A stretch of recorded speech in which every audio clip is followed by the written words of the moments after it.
जी friends, आप देख रहे यूट्यूब चैनल वॉइस ऑफ ज्ञानी और मैं सफदर खान ज्ञानी। अच्छा, बस हमारी सीरीज में एक वीडियोस आ रही है कि क्वालिटी कंट्रोल डिपार्टमेंट में एनालिस्ट को किस तरह स्टैंडिंग करनी चाहिए और किस तरह वर्किंग करनी चाहिए। बहुत सारे एरियाज के वजह से मेरी हमारी वीडियोज है जिसमें हम बात कर रहे हैं कि क्वालिटी में स्पेशली एनालिस्ट को किस तरीके से अपने काम को लेके आगे जाना चाहिए, क्योंकि quality control department very sensitive और बहुत क्रिटिकल डिपार्टमेंट है। बैकबोन का हिस्सा रखता है इंडस्ट्री के लिए, मैं अक्सर आपको कहता हूँ। तो आज जो इसी क्वालिटी कंट्रोल में एग्जिस्टिंग पोजीशन एनालिस्ट की बात से हम बात करेंगे वो है डॉक्यूमेंटेशन। यानी क्वालिटी कंट्रोल में, क्यूसी में, लेबोरेटरी में एनालिस्ट को, इंचार्ज को, जो भी टीम है, टेक्निकल टीम है, उसको डॉक्यूमेंटेशन वाइज एक्शन कैसे लेना चाहिए, अपनी डॉक्यूमेंटेशन को किस तरह रखना चाहिए जो एक प्रॉपर जीएमपी और जीएलपी की वे में आगे जाए, जो ऑर्डर में आपको सपोर्ट करे। क्योंकि डॉक्यूमेंटेशन एक ऐसा एरिया है, अगर आपकी डॉक्यूमेंटेशन वीक है और आपकी परफॉर्मेंस 100% है तो हमेशा आप प्रॉब्लम फेस करेंगे। क्योंकि जो भी ऑडिटर आता है वो सबसे पहले आपके डॉक्यूमेंटेशन चेक करता है। और फैक्ट्री का विजिट विजिट बात की बातें होती है, थोड़ा बहुत विजिट जब भी सब कुछ चीज़ें देखी जाती है, लेकिन डॉक्यूमेंटेशन ऐसी चीज़ है जो आपको हर प्रॉब्लम से निकाल देगी और हर प्रॉब्लम में आपको फंसा देगी अगर आपका डॉक्यूमेंटेशन ठीक नहीं है। तो कुछ सिलेक्टेड पार्ट है क्यूसी के हवाले से, एनालिस्ट के हवाले से, जो एनालिस्ट को केयर करनी चाहिए कि डॉक्यूमेंट उसका किस तरीके का होना चाहिए। नंबर वन, जब भी जो आपका रॉ डेटा होता है क्यूसी में, अगर आप एज एनालिस्ट काम कर रहे हैं, रॉ डेटा आपका फाइनल रजिस्टर होता है जिसमें आपकी डॉक्यूमेंटेशन कंट्रोल। फॉर एग्जांपल, आपका एक रॉ मटेरियल की जो रिलीज करते हैं आप, डॉक्यूमेंटेशन रॉ डेटा करते हैं, सारी चीज़ें लिखते हैं, वो डेटा आपका रॉ डेटा कहलाता है। रॉ डेटा आपकी पर्चियां, स्लिप नहीं होती जो आपके जेब के अंदर होती है, जो नॉर्मली छोटी इंडस्ट्रीज में एनालिस्ट की प्रैक्टिस होती है कि कोई भी छोटा मोटा काम किया पर्ची के ऊपर लिख लेते हैं और अपनी जेब में डाल देते हैं। ये रॉ डेटा नहीं है और ये वायलेंसेज है और डॉक्यूमेंटेशन की, ये अलाउ ही नहीं होता। इस तरह किसी भी जगह पे रफ चीज़ आप नहीं लिखते। फॉर्म इंडस्ट्री के अंदर रफ वर्किंग अलाउ नहीं होती, जो करते आप फाइनल गो में करते हैं। RFT का फिनोमेना होता है, ये हमेशा याद रखिएगा, राइट फर्स्ट टाइम।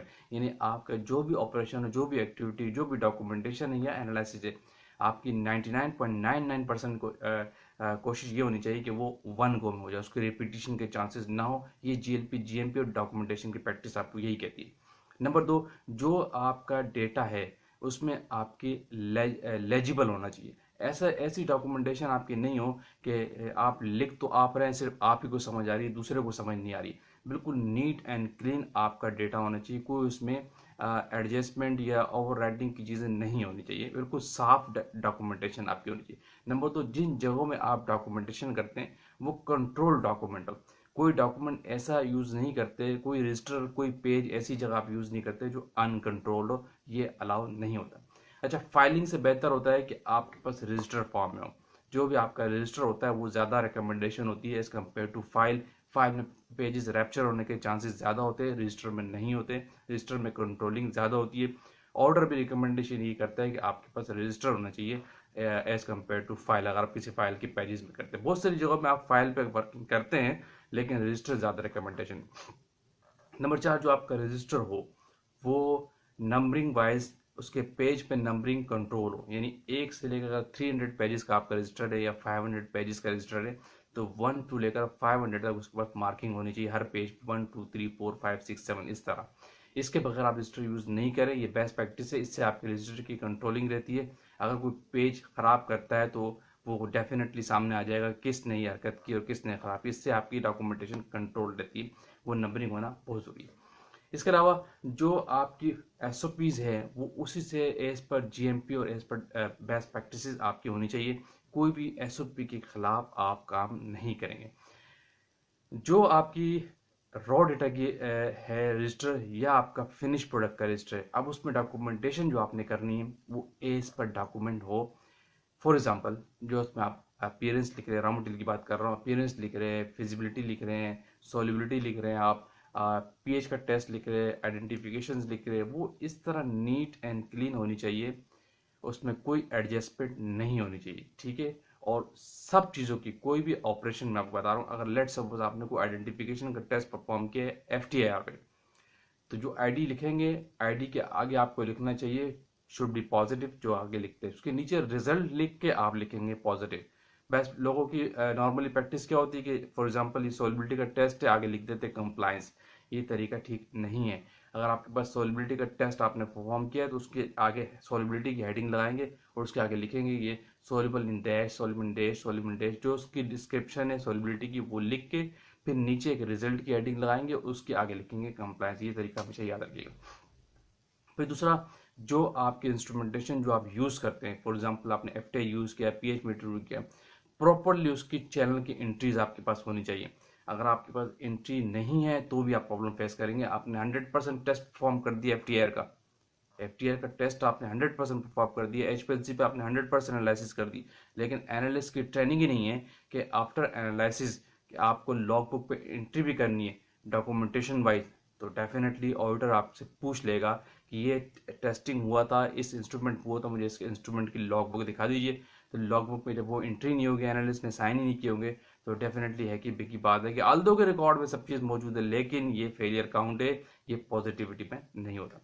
दूसरा, आपकी हमेशा याद रखिएगा कि जो भी आप डॉक्यूमेंटेशन करते हैं, फिनिश या रॉ मटेरियल, जो भी आप डॉक्यूमेंट, ओवर राइटिंग से अवॉइड करनी है आपने, ओवर राइटिंग नहीं करनी। और अगर गलती हो गई, ये पॉइंट हमेशा याद रखिए, जो यहाँ पे लोग बिल्कुल स्टूपिड हरकत कर देते हैं। लेट सपोज ये मैं आपको अक्सर समझाता हूँ, ये आपके पास कोई एक लाइन थी खराब हो गई, लोग इसको यूं यूं काट के दोबारा लिख देते। ये इंतहाई डाउन द लेवल की मेंटेलिटी है। कभी भी आपने गलत चीज़ के ऊपर ऐसे लाइनें नहीं लगानी। ये हमेशा ये शो करता है कि आपकी इंडस्ट्री के अंदर सिस्टम तो एग्जिस्ट ही नहीं करता है। इसका मतलब है लोग डॉक्यूमेंटेशन वाइज बहुत पीछे है। इसका मतलब है उनको जीएमपी जीएलपी का पता ही नहीं है।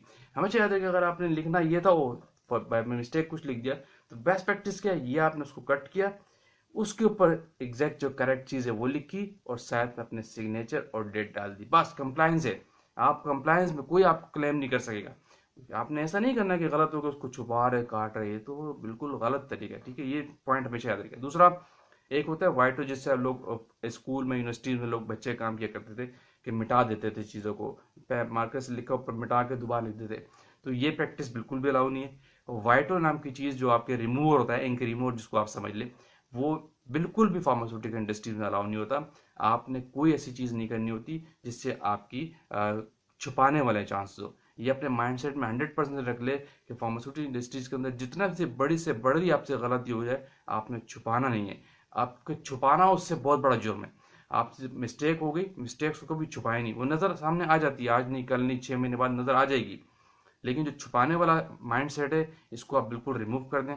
ये सेट डॉक्यूमेंटेशन वाइज बिल्कुल भी अलाउ नहीं है। अगर गलती होती है बिल्कुल शेयर करें टॉप मैनेजमेंट से, अपने मैनेजर से, अपने कोलीग के साथ, ये प्रॉब्लम हो गया है, आप क्या करना है बताइए, सोल्यूशन बताइए, आप सोल्यूशन निकालें।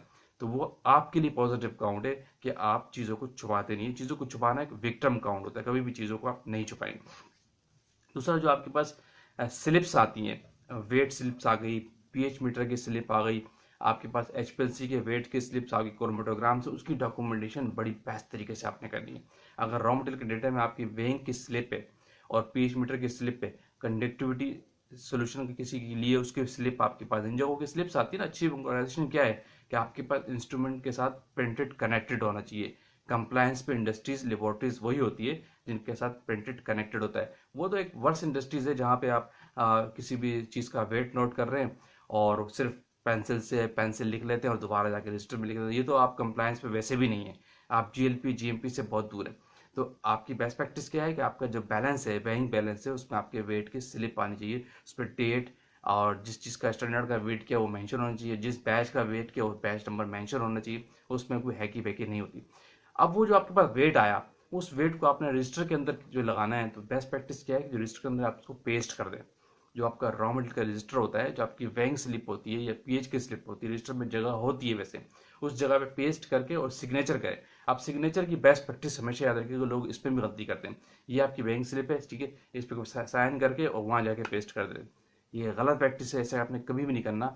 ये चीज़ आपको प्रॉब्लम क्रिएट कर सकती है कि इसमें आपकी कंट्रोलिंग नहीं होगी। इसको कंट्रोलिंग का तरीकाकार क्या है कि आपकी ये लेट्स सपोज ये आपकी स्लिप है, इसको आपने रजिस्टर पे के ऊपर पेस्ट कर देना है। जब आप रजिस्टर पेस्ट करेंगे ना, तो आप सिग्नेचर करें, ये फॉर एग्जांपल ये रजिस्टर, ये आपकी वो है स्लिप है, तो आपका सिग्नेचर आधा स्लिप के ऊपर होना चाहिए, आधा स्लिप से नीचे जाना चाहिए।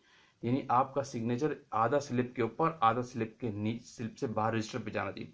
इससे क्या होगा, आपकी चीज़ कंट्रोल होगी। आप कोई किसी ने उस स्लिप को फाड़ा भी ना, तो आपके सिग्नेचर रजिस्टर के ऊपर रह जाएंगे कि यहाँ पे तो ये सिग्नेचर थे कि किसी ने इस पे यहाँ पे काम किया था। इससे क्या होता है कि आप अपनी चीज़ों को, डॉक्यूमेंटेशन को कंट्रोल करते हैं।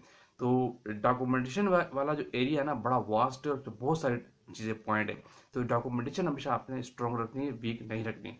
आपकी चाहे प्रिंट वाइज डॉक्यूमेंटेशन हो, एचपीएलसी की डॉक्यूमेंटेशन हो, सॉफ्टवेयर पे जो आपकी डॉक्यूमेंटेशन इंटीग्रेशन करते हैं वो एरिया, रॉ मटेरियल की जो मैं बता रहा हूँ जो आपने एंट्री करनी है वो, जो आपकी फुलफिलमेंट करते हैं रिलीज टेक्स पे डॉक्यूमेंटेशन होती है, जो ये चीज़ें सारी हैं, रिपोर्ट फाइनल जो आप करते हैं, सैप से जो रिपोर्ट्स निकालते हैं, लिम से आप रिपोर्ट्स निकालते हैं, उनकी डॉक्यूमेंटेशन में आपकी बिल्कुल भी हर चीज़ लेजिबल होनी चाहिए, क्लियर होनी चाहिए, और कोई भी चीज़ छुपी हुई नहीं होनी चाहिए, कहीं पे आपकी ओवर राइटिंग नहीं होनी चाहिए। इसमें आपको हमेशा केयरफुल रहना है। सेकंड, लास्ट में एक और चीज़ बता दूं कि पेंसिल अलाउ नहीं होती। पेंसिल अलाउ इंडस्ट्री में किसी टेक्निकल डॉक्यूमेंट पे, फाइनल डॉक्यूमेंटेशन में पेंसिल अलाउ नहीं करते। आप अपने पेन से काम करते हैं, ठीक है।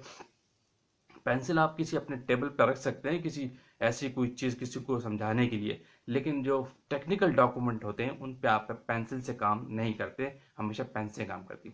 अच्छा, डॉक्यूमेंटेशन में एक बड़ी इंपॉर्टेंट चीज़ और कि आपके पास जो पेन होता है उसमें कलर कोडिंग होना भी बहुत ज़रूरी है। अगर आप क्वालिटी कंट्रोल में है तो आपके पास अपना कलर की इंक का एक मार्क होना चाहिए, और क्वालिटी एश्योरेंस में तो उनकी अलग इंक होती है। इससे भी फर्क पड़ता है कि ये किन लोगों के सिग्नेचर है, ये किन लोगों की नहीं। जो अच्छी इंडस्ट्री में प्रैक्टिस क्या होती है, जो प्रोडक्शन हो गया, क्वालिटी कंट्रोल हो गया, या वेयर हाउस के लोग हैं, वो ब्लू कलर के इंक का पेन यूज़ करते हैं, और ग्रीन कलर का पेन जस्ट क्वालिटी एश्योरेंस वाले यूज़ करते हैं, क्योंकि क्वालिटी एश्योरेंस बड़ा डोमिनेंट डिपार्टमेंट होता है। वो हर चीज़ को कंट्रोल कर रहा होता है, हर चीज़ की सुपरविजन उनके पास होती है, हर चीज़ को ऑथोराइज क्वालिटी एश्योरेंस डिपार्टमेंट करता है। तो क्वालिटी एश्योरेंस वाले जो लोग होते हैं वो ग्रीन कलर का पेन यूज़ करते हैं। ये अच्छी ऑर्गेनाइजेशन में बेस्ट प्रैक्टिस है।